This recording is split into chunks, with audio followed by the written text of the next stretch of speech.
Hello friends, आप सभी का स्वागत है स्टडी फाउंडेशन यूट्यूब चैनल पे। Child development and pedagogy class में आज हम लोग डिस्कस करेंगे लॉज ऑफ लर्निंग। ये क्लास नंबर 16 है। बाकी क्लास का लिंक आप सभी को डिस्क्रिप्शन बॉक्स में मिल जाएगा। तो चलिए आज का वीडियो को शुरू करते हैं। आज हम लोग डिस्कस करेंगे लॉज ऑफ लर्निंग, जो कि यल थॉर्नडाइक के द्वारा दिया गया था। और वीडियो के लास्ट में प्रीवियस ईयर का क्वेश्चन डिस्कस करेंगे। तो वीडियो को शुरू करते हैं। Laws of learning L Thorndike के द्वारा दिया गया था। इनके हिसाब से 8 लॉ है, लॉज ऑफ लर्निंग है।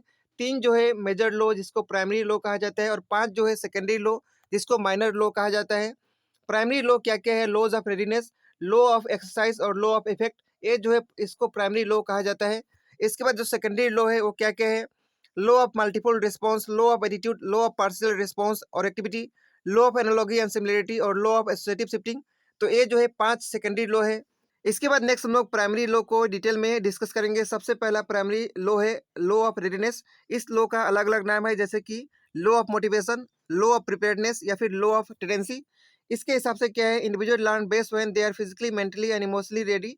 इंडिविजुअल तभी लर्न कर सकता है, यानी सीख सकता है, जब वो फिजिकली, मेंटली और इमोशनली रेडी होगा।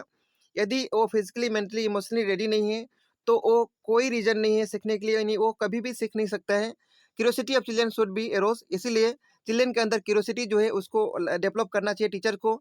इसके बाद नेक्स्ट प्राइमरी लॉ है लॉ ऑफ एक्सरसाइज। इस लॉ के हिसाब से कोई भी चीज़ हम लोग बार बार रिपीट करेंगे तो वो चीज़ जो है रिमेंबर किया जा सकता है।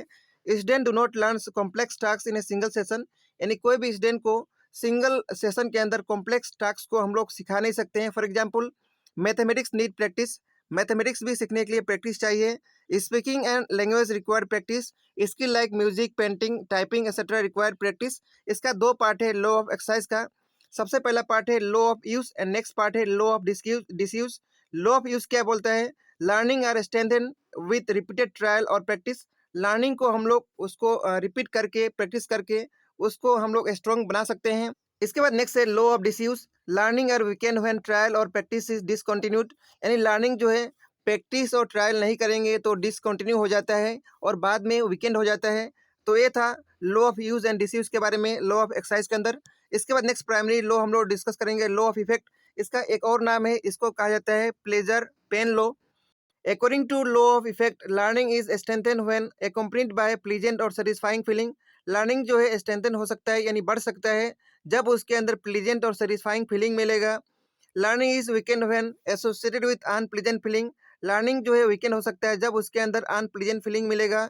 Learning take place properly when it result is in satisfaction and the learner derive pleasure out of it. Learning properly तभी होगा जब उसके अंदर सेटिस्फेक्शन और उसके अंदर प्लीजर मिलेगा, तो ही लर्निंग प्रॉपरली हो सकता है। ठीक है। इसके बाद नेक्स्ट है समरी। जो अभी तक हम लोग लॉ डिस्कस किए प्राइमरी लॉ, तो सबसे पहला है लॉ ऑफ रेडनेस। इसको कहा जाता है preparation for action. Law of effect को कहा जाता है role of reward and punishment. Law of exercise के अंदर 2 लॉ आते हैं, law of use and disuse. ठीक है। इसके बाद नेक्स्ट हम लोग डिस्कस करेंगे सेकेंडरी लॉ। इसके अंदर सबसे पहला लॉ है law of multiple responses. This law implies that when an individual is confronted with a new situation he responses in variety of way before arriving at correct response. जब कोई भी individual के सामने कोई एक नया सिचुएशन आता है तो अलग अलग और रिस्पॉन्स करता है। करेक्ट रिस्पॉन्स के पास पहुंचने से पहले अलग अलग रिस्पॉन्सेस करता है, उसके बाद जो है वो करेक्ट रिस्पॉन्स के पास पहुंचता है। जैसे कि कोई एक आदमी, उसका पेट दर्द कर रहा है तो क्या करेगा, क्या सोचेगा? वो जो है कम खाना शुरू कर देगा, बाहर खाना बंद कर देगा, बहुत ज़्यादा पानी पिएगा।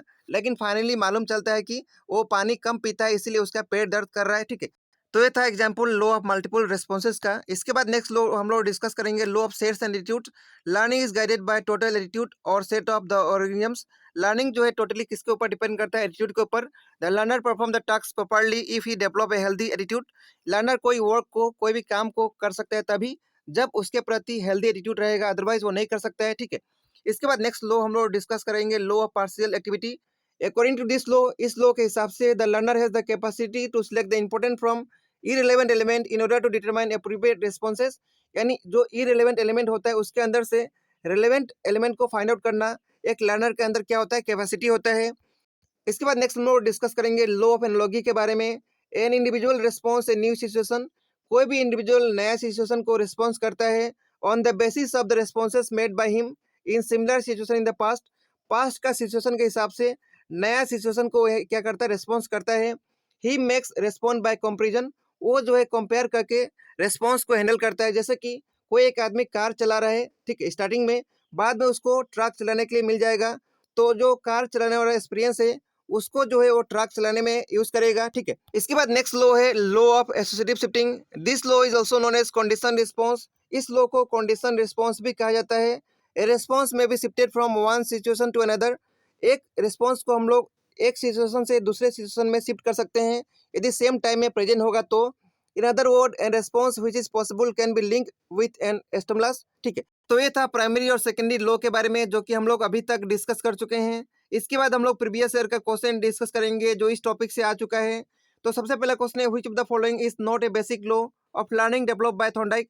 थॉर्नडाइक के हिसाब से आपसे बताना है कौन सा यहाँ पे जो ऑप्शन दिया है वो बेसिक लॉ नहीं है।